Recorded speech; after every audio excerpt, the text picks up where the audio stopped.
For this week's Smith Business Close-Up, we are on location here at the University of Maryland. Our guest is William Mullins, who is an assistant professor of finance. Dr. Mullins, thank you for being with us. Happy to be here. Your focus is on why family CEOs of family-owned businesses think differently. Why was it an area of interest? Well, we know a couple of things from academic research that we're bringing together here. So the first thing we know is that CEOs are surprisingly important to how firms operate, to how firms perform. And the second thing is that we see that the very big family firms that are listed on stock exchanges and so on, they tend to perform worse. They tend to adopt best practices more slowly. There seem to be a series of problems. And so our question here was really, is it that CEOs of these firms actually see their job differently? And so that's what we did. We actually went and asked these CEOs, do you see your business philosophy what is your business philosophy? Is your role any different? And that's what we're talking about today. So typically in the lifespan, the life cycle of a company, you would have a founder, and then there might be a successor. Talk about the various types of CEOs that you looked at. Absolutely. Well, I'm going to get back to this kind of life cycle of the CEOs because I think that's actually quite interesting. But we found that all these answers basically fell into 4 different buckets of CEOs. And we've got this distribution. So on the one hand, we have the founder. This is generally sort of a very powerful figure in the firm. On the board, owns a lot of the company, hires and fires at will, really very powerful, a very imperial kind of a CEO. And that CEO obviously doesn't want to change things up in the firm. He or she basically set it up that way and really cares about stakeholders. So if you ask them to make a choice, prioritize employees over shareholders, they will choose employees, with a high probability, which is pretty surprising. Even though that person tends to be a major shareholder. Exactly, even though they tend to be very large block holders, exactly. So that's kind of one extreme, the founder. The other extreme is the professional CEO of a non-family firm. So this would be kind of the regular CEO that you'd think of in the US.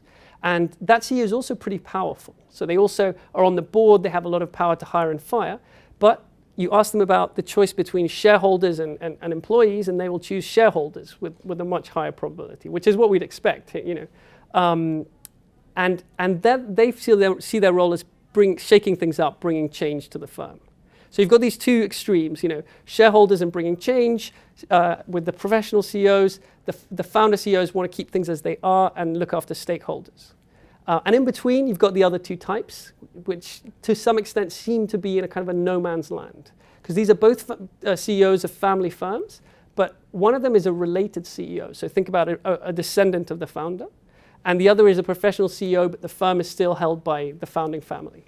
And who does a good job, who maybe doesn't? So in our research, what we do is we are not allowed to explicitly link the firms to their performance, but we have this result that family firms are just not performing as well. And so the natural implication of our research is that it's these in-between categories, these family firms that are no longer run by the founder, that are no longer performing as well as they used to when they had the founder in charge.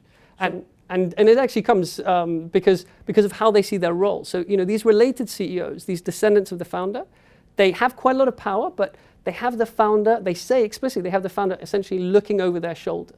And they don't want to change things up. You ask them, do you want to bring change to the firm? And they say, no, we want to maintain the firm traditions. So this is not the dynamic firm that's adapting to the economy and to the changes in the world that one would expect.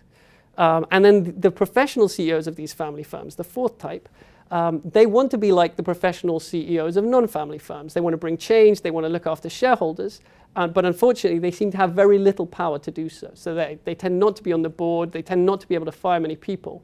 And so it seems that these in-between kind of categories, not the founder, not the kind of non-family firm, but the in-between family firm CEOs are the ones that are causing these lower performance scores and in general weakness of family firms. So what's the takeaway from this? What can somebody in a family firm learn from this to improve performance? So it's always tricky to kind of give a recipe. These are all pretty large they're all very large publicly listed firms. So this would not apply to sort of your middle-sized family firm, which is probably the typical firm. But it seems that firms kind of after the founder is ready to retire or step down, face a decision point. And it seems that all 3 of these other CEO types are kind of the alternatives then. And so kind of one implication of this research, it's suggestive, but it is an implication, is that founders should really think twice about putting in a descendant as CEO, or even retaining full control of the firm. Perhaps the best bet then is to kind of lose control, sell part of the company, and really professionalize it completely.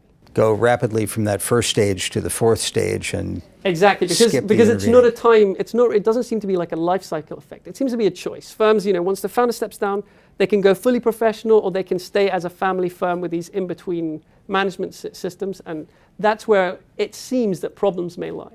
Very good. William Mullins joining us here at the Smith School of Business. Thank you very much. Thanks a lot.